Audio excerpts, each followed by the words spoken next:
तो भई आज मैं कुछ और अपने चित्र शेयर कर रहा हूँ। इस बार इस किताब से, ये डांस ऑफ द बी, इसके बारे में आप जानते होंगे, मैं 2 वीडियोज़ बना चुका हूँ इस पे। तो इसका जो पहला चित्र है, वो ये है।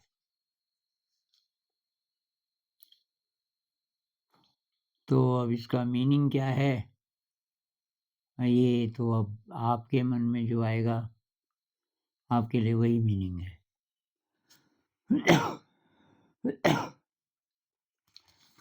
तो इसी तरह के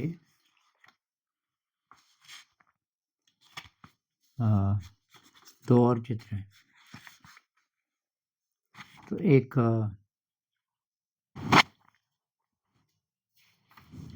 चित्र ये है।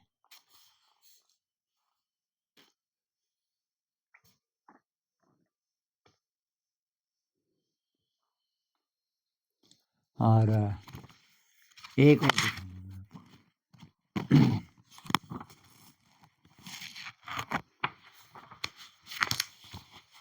एक ये है। कुछ-कुछ एक जैसे भी हैं ये चित्र, लेकिन आमने-सामने रखोगे तो बहुत अलग-अलग भी हैं।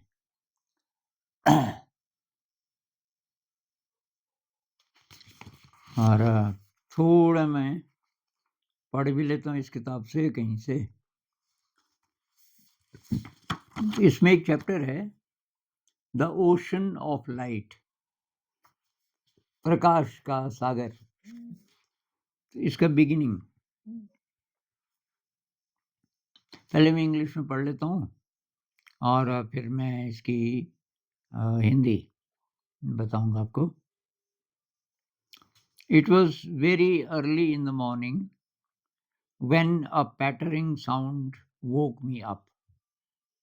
In the half light of dawn, I saw a sparrow striking the mirror with her beak with a ferocious intensity. It took me quite some time to realize that she was trying to touch the sparrow in the mirror. She would strike ceaselessly for a few seconds, then pause for a moment, tilt her head a bit to see the bird in the mirror, and resume striking again. She was working extremely hard, probably hoping that one day she would be able to meet her friend behind the smooth wall. ये घटना सचमुच ही हुई थी। सुबह मेरी नींद खुली तो खट, खट, खट, खट, खट, खट, खट मेरे कमरे में एक दर्पण था। अ, ये इतना बड़ा। तो उस दर्पण पे इस उसके सरफेस पे एक गौरैया, स्पैरो, तो वो खट, खट, खट, खट, खट, खट, खट उसमें मार रही थी अपनी चोंच से। थोड़ी देर मारे, फिर ऐसे करके देखे अपनी परछाई को, अपनी ही रिफ्लेक्शन को, फिर शुरू हो जाए। तो उसको शायद आशा ये थी कि ये जो दूसरा स्पैरो है, ये जो दिख रहा है, उससे कभी न कभी तो मेरी मुलाकात होगी। ये बीच में कोई बाधा है, वो बाधा को हटाने की कोशिश कर रही थी। या तो उसको बताने की कोशिश कर रही थी कि भई इधर मैं भी हूँ, तो आ इधर।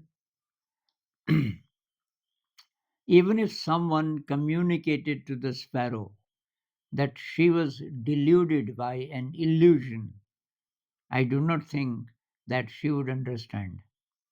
कोई अगर समझा भी पाता इस गौरैया को कि भाई तू भ्रम में है, वहाँ दूसरा पक्षी नहीं है, वो तो तेरा ही प्रतिबिंब है। कोई समझा भी पाता, लगता नहीं कि ये गौरैया समझ पाती या समझना चाहती।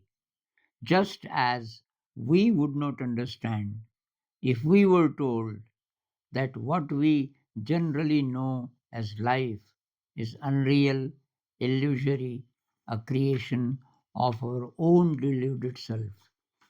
वैसे ही जैसे कोई हमको समझाना चाहे कि जिसको तुम जगत बोलते हो, जिसको तुम सत्य बोलते हो, जो तुम्हें अनुभव हो रहा है, ये रियल नहीं है। एक प्रकार का भ्रम है जो कि तुम्हारे ही सेल्फ ने, तुम्हारे ही अज्ञानता ने क्रिएट किया है। In fact, every time we have a dream, we delude ourselves. दरअसल जितनी बार हमें सपने आते हैं हर ही रात, तो हम भ्रम में फंस जाते हैं, क्योंकि हम सच मानते हैं जबकि वो सच होता नहीं। Probably dreams come to prove that we are capable of creating extremely powerful illusions, too powerful to break. और शायद सपने आते ही इसीलिए हैं, हमको बताने के लिए कि भाई देखो, तुम्हारा मन इतना ज़्यादा शक्तिशाली है कि वो कोई भी भ्रम की दुनिया खड़ी कर सकता है और आपको वो एकदम रियल लगेगा। इतना रियल कि आपके अंदर उसको तोड़ने की शक्ति नहीं होती, क्योंकि आपको पता ही नहीं होता कि ये रियल नहीं है। कब हम भ्रम को तोड़ पाएंगे? जब पता चले कि ये भ्रम है। Illusions have power over us only as long as we take them for real. तभी तक उनकी पावर हम पर चलती है, किसी भी भ्रम की, जब तक हमें वो सच लगता है। As soon as we know that they are not real, जैसे ही पता चले कि ये सच नहीं है, जैसे सपना, मान लीजिए सपने में आप जाग गए अंदर, ल्यूसिड ड्रीम जिसको बोलते हैं, तब पता चलेगा। We begin to have control over them. तब उस ड्रीम के ऊपर हमारा कंट्रोल होना शुरू होता है। इसमें थोड़ा फिर आगे लूसिड ड्रीम के भी बारे में है। उस ज़माने में मुझे पता नहीं था इसको लूसिड ड्रीम बोलते हैं, तो मैंने अवेयर ड्रीमिंग बोला है उसको। तो खैर, ये था द ओशन ऑफ लाइट, इस चैप्टर का बिगिनिंग। तो फिर कभी मिलेंगे। नमस्कार।